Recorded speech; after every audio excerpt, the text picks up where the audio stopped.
Bien, estamos ya de vuelta, un bloque más de este espacio informativo, aquí por las pantallas de 5 días televisión, arrancando esta nueva semana, últimos días del 10º mes de este 2022 y nosotros como siempre trayéndoles noticia de primera mano y conversamos con los protagonistas, vamos siempre hasta la fuente y queremos saber cómo avanzan los diversos sectores que conforman al campo, el sector primario, el ámbito agropecuario en general, porque son muchos segmentos que son responsables de dinamizar todo este engranaje que como hoy ya somos todos testigos, conforman un importantísimo pilar de la macroeconomía. Y si al campo le va mal, esto se refleja definitivamente en los números de la balanza comercial mes tras mes, pero actualmente ya con un segundo semestre un poco más positivo, como lo venimos mencionando últimamente. En este bloque de entrevistas, conversamos un poco del sector maderero, cómo se está avanzando a nivel país, se invierte o no, cuál es el camino que están tomando varias empresas, la calidad y la aceptación que tenemos por sobre todas las cosas en este ámbito. Nos acompaña en esta tarde vía Zoom, le agradecemos por su tiempo. Lucas Cerrati, él es encargado de la planta de tratamiento de madera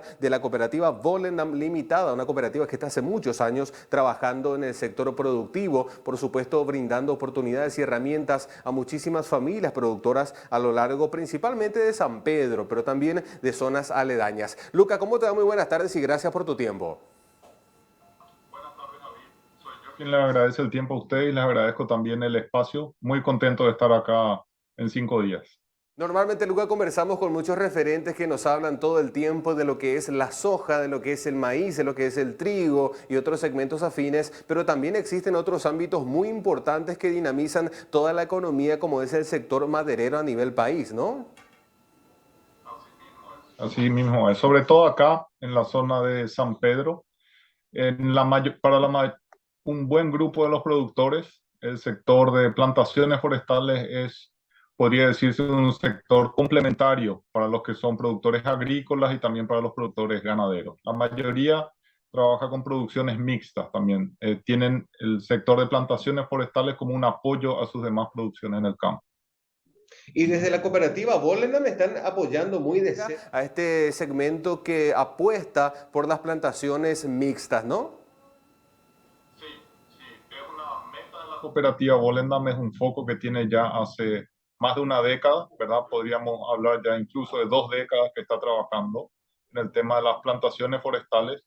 Por un lado, para cumplir con las metas medioambientales de la cooperativa, pero por otro lado, para lograr que estas metas medioambientales se conviertan en un rubro alternativo de renta para el productor, ¿verdad? Y de toda la experiencia que tiene la cooperativa hasta ahora, el sistema que se da mejor es el silvopastoril, ¿verdad? Entonces, en la mayoría de las plantaciones que tienen los socios, los productores de la cooperativa Volendam, son bajo el sistema silvopastoril.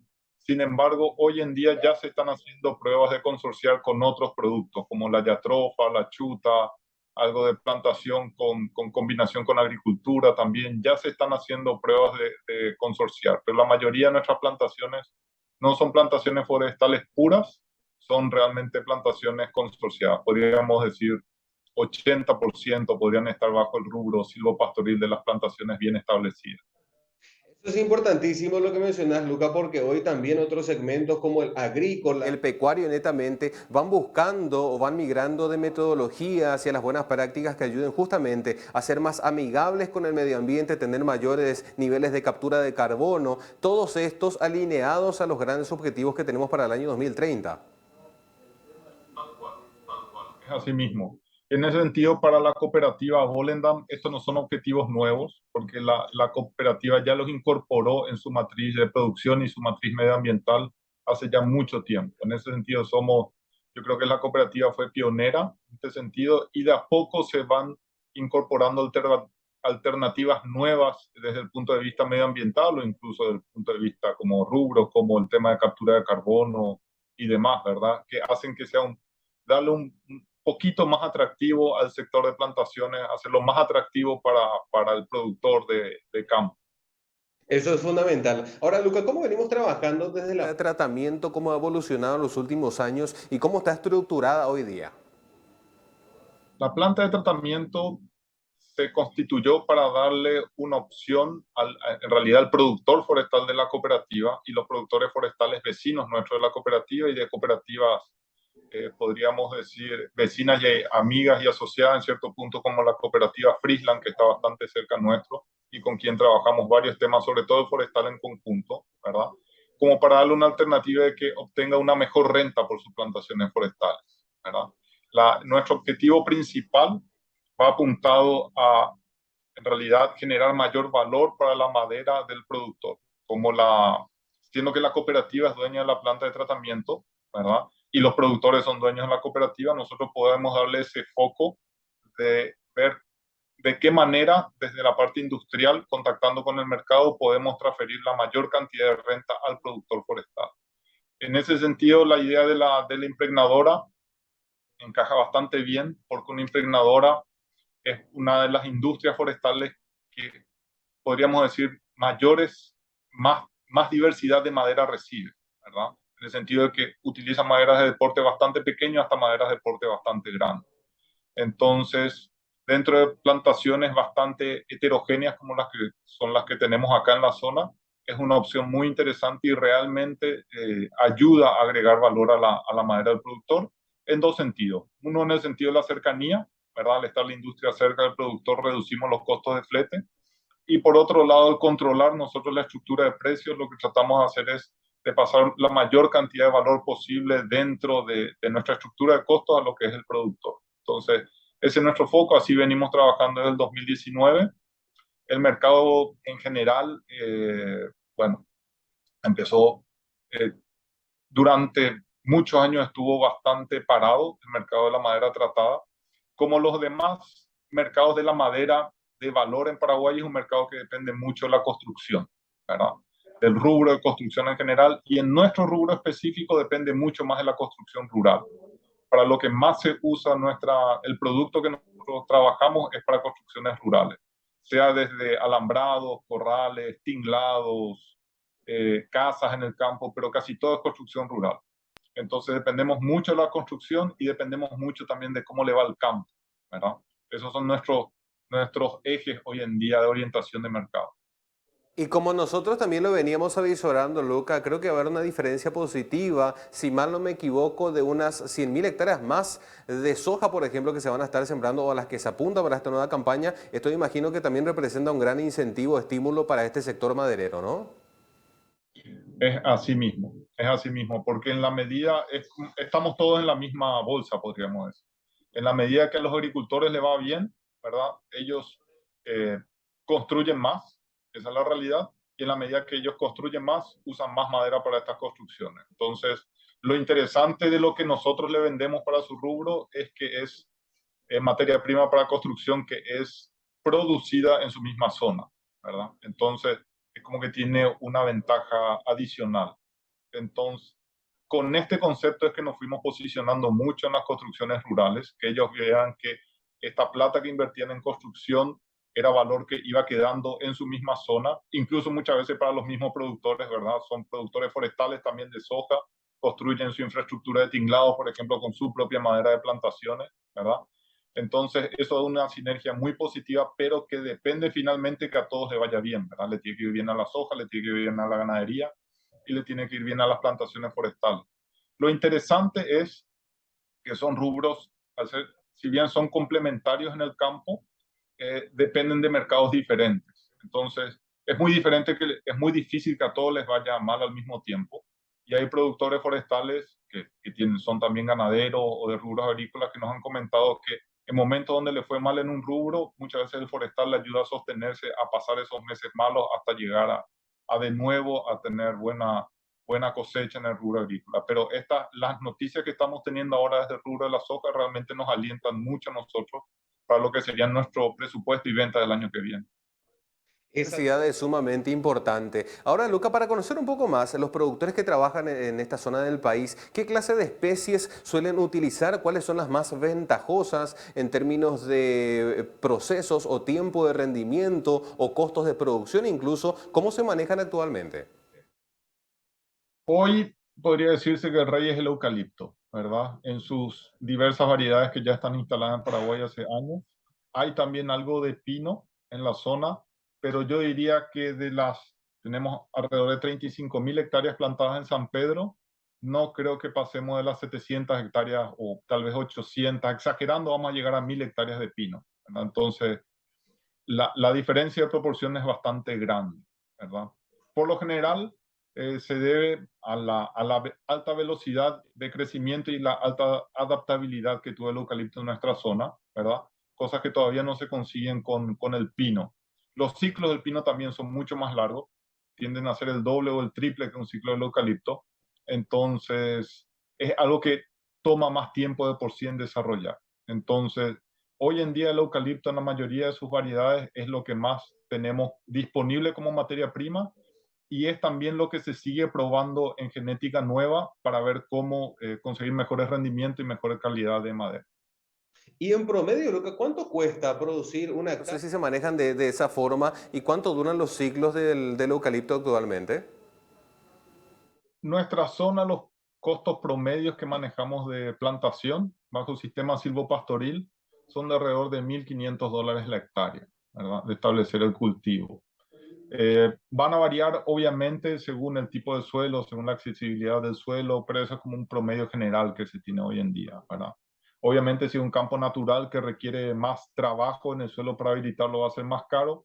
Si es una parcela que estaba con agricultura antes, que el suelo está prácticamente listo para plantarse, va a ser un poco más económico, ¿verdad? Y también va a depender de cuántas malezas tenía el suelo, qué tan compactado, pero podría usarse ese valor como un promedio, ¿verdad? Y el ciclo va a depender un poco de a qué apunta el productor, ¿verdad? Si son ciclos para biomasa, que son un poco los menos, no son hoy en día los más, los más rentables para el productor, pero es una situación que podría cambiar fuertemente con el arranque de Paracel, ¿verdad? Son ciclos cortos, ellos están hablando de ciclos de 7 años máximo. Si el productor apunta a la industria del laminado, son ciclos que van de 8 a 10 años, no más y no menos que eso, ¿verdad? Y si es para industria de aserrado, ¿verdad? Hoy en día la industria del aserrado está pidiendo por lo general arriba de 12 años, ¿verdad? Y mientras más arriba de 12 años mejor, pero podríamos hablar de un rango de 12 a 15 años. Y el mercado Y pagando, me imagino que compensa justamente ese costo de producción por la calidad de la materia prima obtenida. el mercado hoy en día en Paraguay está pagando un poco según, como siempre, entre la combinación de lo que la industria necesita y lo que hay y lo que los productores están ofreciendo, ¿verdad? Tendríamos más o menos 3 a 4 rangos de precios, ¿verdad? Donde hay una materia prima para la industria del laminado que se está pagando muy bien, que serían los precios premium que hoy en día está recibiendo el productor, pero es un producto muy específico que hay muy poco. Entonces, parte del alto precio es por la escasez que tiene hoy la industria, que está enfrentando la industria del laminado en encontrar este producto, que es aquella cara, que ellos llaman, ¿verdad? De la terciada, que es una cara limpia, que es una cara con una buena densidad, que es una cara con una buena beta, podría decirse, ¿verdad? Ese producto hay muy poco, ¿verdad?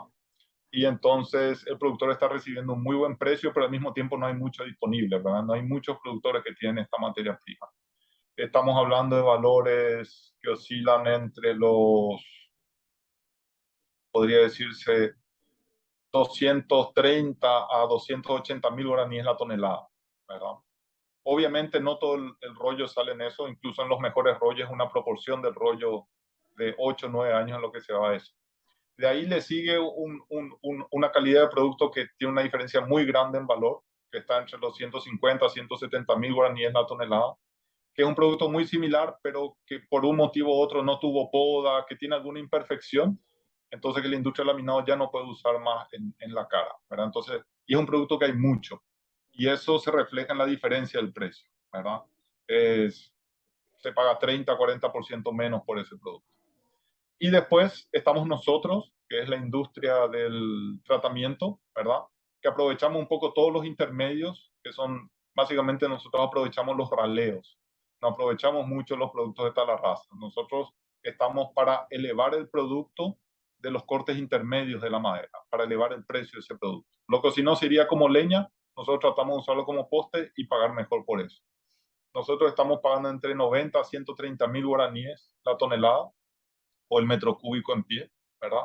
Y después ya saltamos a lo que es leña, ¿verdad? Que hoy en día los valores están entre 20.000 a 50.000 guaraníes la tonelada.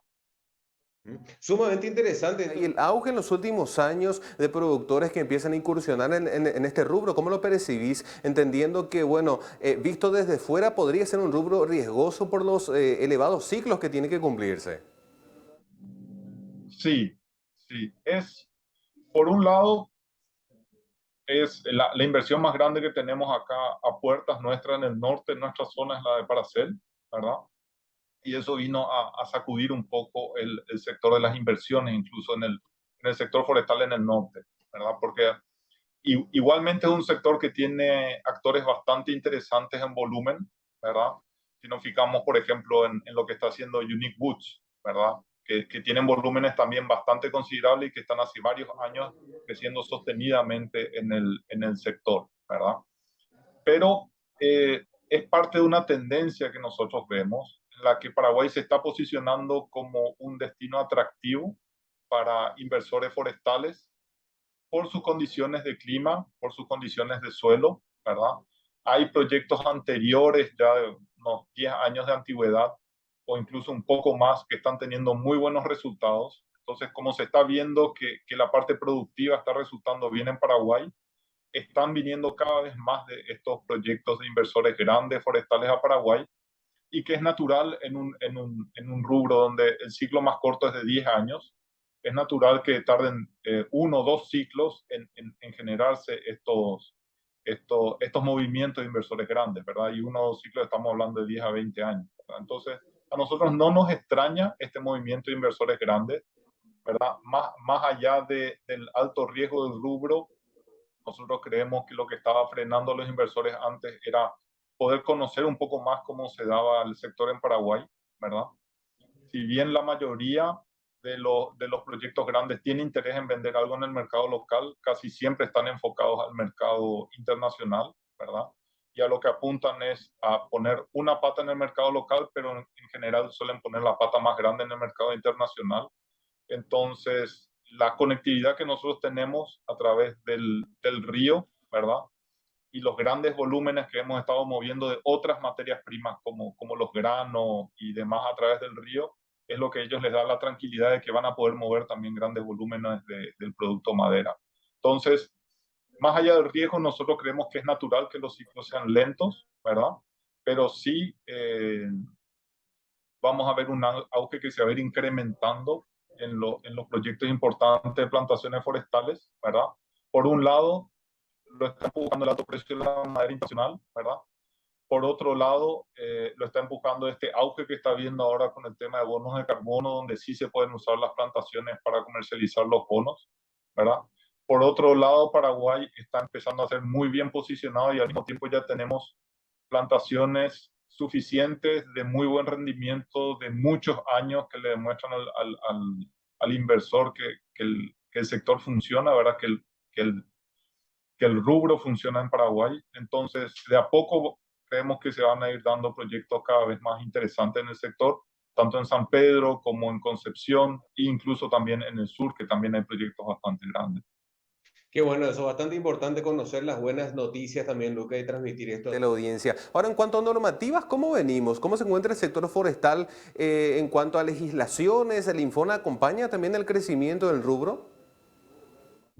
Sí, de hecho, creo que todos los inversores grandes todos los proyectos importantes trabajan muy de cerca con el Infona, ¿verdad? El Infona tiene un interés muy grande en ser un promotor del sector, eh, más allá de ser el regulador natural de parte del gobierno del sector, ¿verdad? Se nota desde el Infona que el ánimo de ellos no es solo regulador, sino que también de promover el crecimiento, ¿verdad? El Infona siempre vio el sector de plantaciones como la salida a nuestro problema de deforestación. Yo creo que a quien más les pega es a ellos en ese tema, ¿verdad? Entonces, pero aún así, el Infona no es quien escribe las leyes, podríamos decir, ¿no? La mayoría de los reglamentos grandes no pasan por el Infona, ¿verdad? Entonces, la mayoría de nuestras leyes forestales ya tienen bastantes años, ¿verdad? Pero más allá, independiente de lo que es en el sector de leyes, en lo que se está trabajando ahora es en el sector de normativas, ¿verdad? Donde se está trabajando en conjunto con el Infona, con el INTN, con la Universidad Nacional, con la Facultad de Ciencias Agrarias, el Departamento de Forestal, ¿verdad? Con las industrias. Entonces, estamos atrasados en las normativas que hacen a las maderas provenientes de plantaciones, ¿verdad? En sus diferentes productos, sea madera cerrada, sea postes tratados, sea incluso terciada.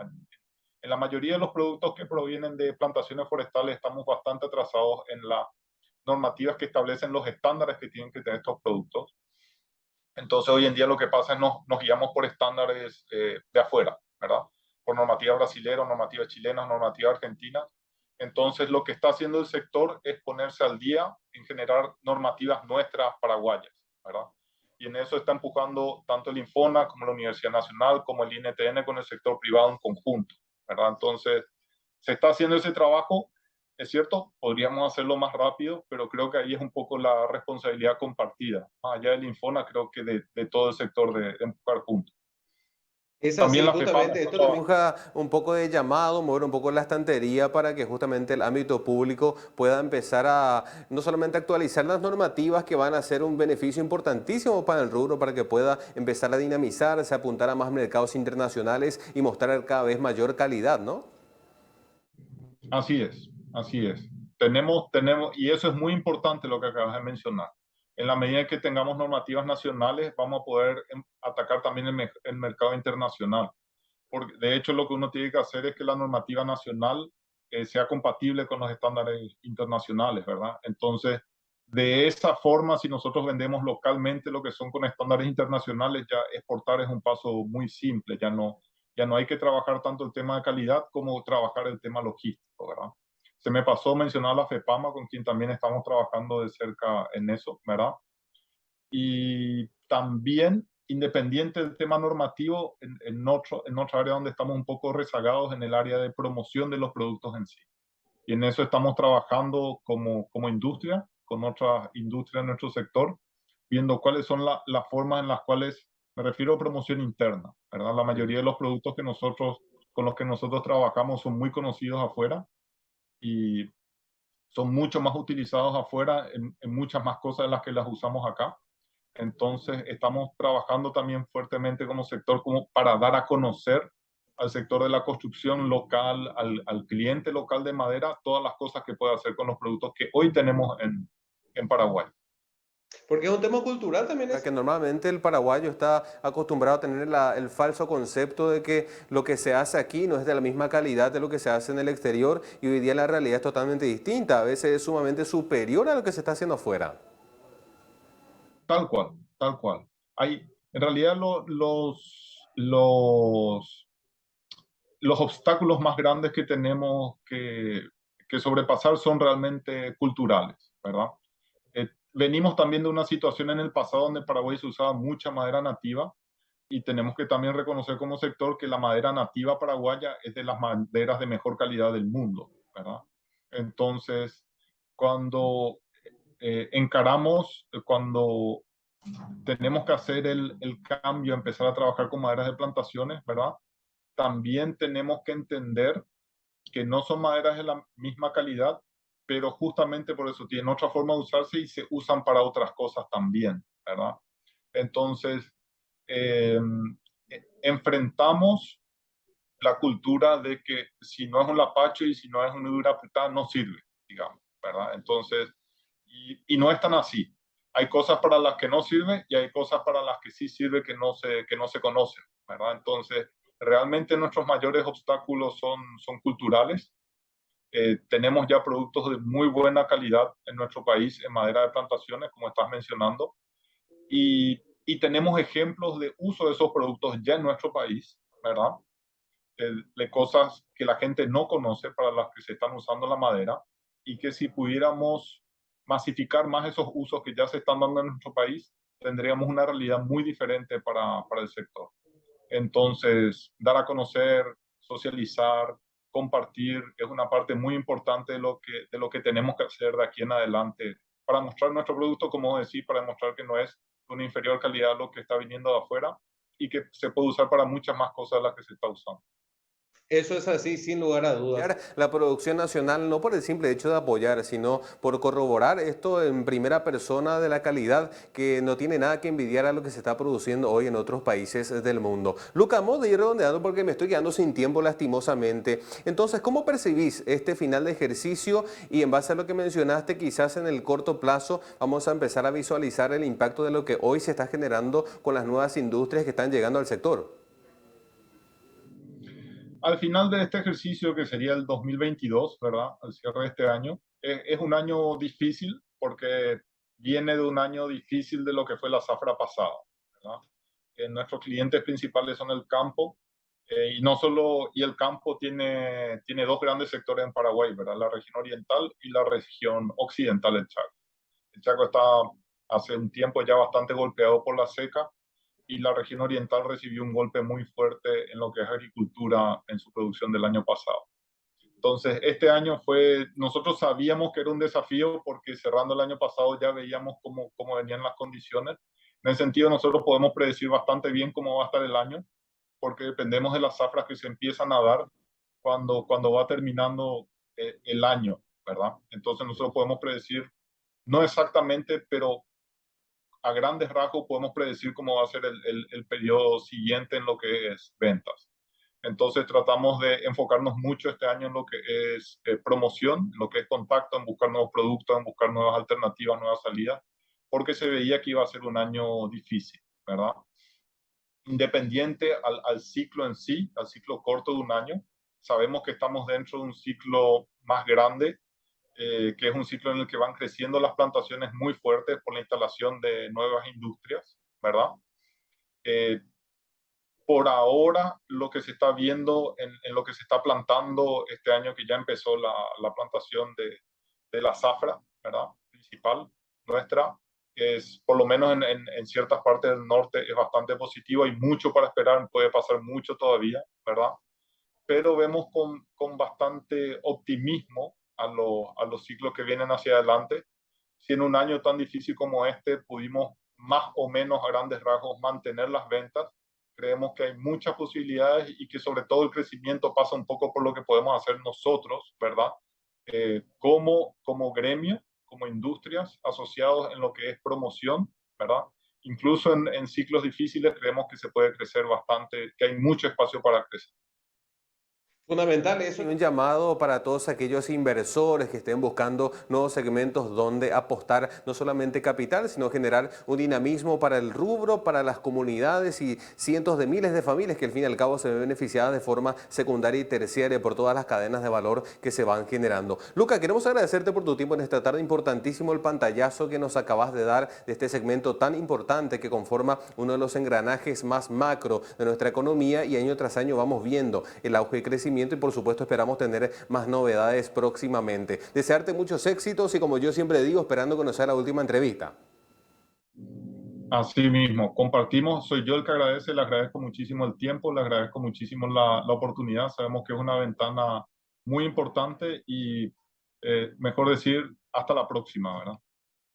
Luca, muchísimas gracias y un gran saludo. Muy bien, con esto momento de hacer la pausa, señoras y señores, son las 18:11, tenemos 32 grados de temperatura, mucho calor, se viene a lo largo de esta semana a tomar mucha agua, hidratarse, no exponerse en las principales horas del mediodía. Hacemos la pausa, a la vuelta seguimos compartiendo mucho más aquí por las pantallas de 5 Días Televisión.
This next part's my favorite part, cause it's time to shine. Gonna do the two-step, then cowboy boogie. Grab a sweetheart. En este lugar conectamos, respaldamos y protegemos los recursos que hacen crecer a muchas empresas. Como a la cafetería de Emilia, a quien le brindamos conexiones